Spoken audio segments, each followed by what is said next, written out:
अस्सलाम वालेकुम व्यूअर्स, कैसे हैं आप सब लोग। मेरी दुआ है सब ठीक ठाक खुशबाश और मज़े में हो। और जनाब ये अच्छे और प्यारे नज़ारे हमारे कराची एयरपोर्ट के हैं। और वैसे तो बहुत जगहों के एयरपोर्ट अच्छे हैं, लेकिन सबसे अच्छा जो एयरपोर्ट पाकिस्तान में है वो मुझे जिन्ना टर्मिनल का ही लगता है।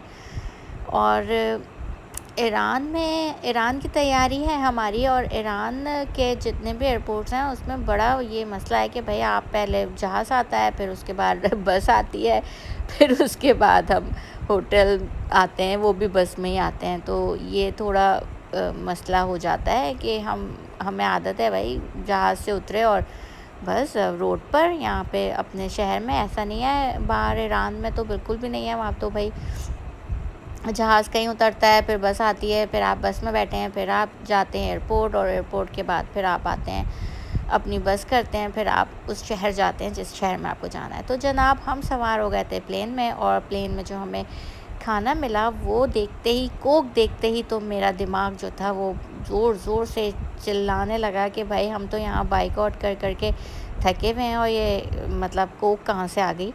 और ऐसा मैंने देखा वहाँ पे भाई कोक। और हम काफ़िले वाले भी खैर एवरीडे ले गए थे। मुझे समझ नहीं आया कि भाई हम जो बाइकआउट कर रहे हैं वो सही है या जो बाइकआउट नहीं कर रहे हैं वो सही है। वल्लाहु आलम। बहरहाल प्लीज़ मुझे कमेंट बॉक्स में बताइएगा अगर आप लोगों को मालूमात हो कि भाई क्या सही है क्या गलत है। हम तो भाई बहुत सारी अपनी पसंद की और ज़रूरत की चीज़ें हम छोड़ चुके हैं सिर्फ़ इसीलिए कि भाई बाइकआउट बहुत ज़रूरी चीज़ है। लेकिन कोक हमने पी ली क्योंकि हमने हमें मिली थी तो हम पिएंगे, ज़ाहिर सी बात है। हमने बड़ा जबरन करके छोड़ा है और लानत भेजी है इसराइल पे।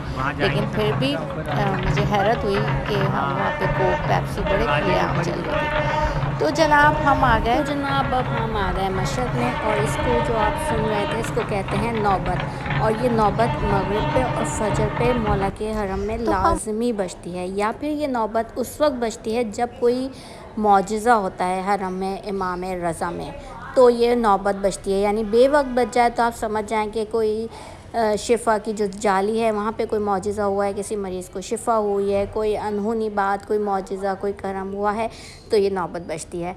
तो उम्मीद है व्यूवर्स आपको मेरी ये छोटी सी वीडियो पसंद आएगी। आप तो प्लीज़ मेरे चैनल को लाइक करें, शेयर करें, सब्सक्राइब करें, और मेरी दुआ है कि अल्लाह मियाँ हमारे पीछे जो हमारे अज़ीज़ और क़रीब रह गए ज़ियारत से, अल्लाह मियाँ उनको भी ज़ियारत नसीब करे और हमें भी बार बार बुलाए।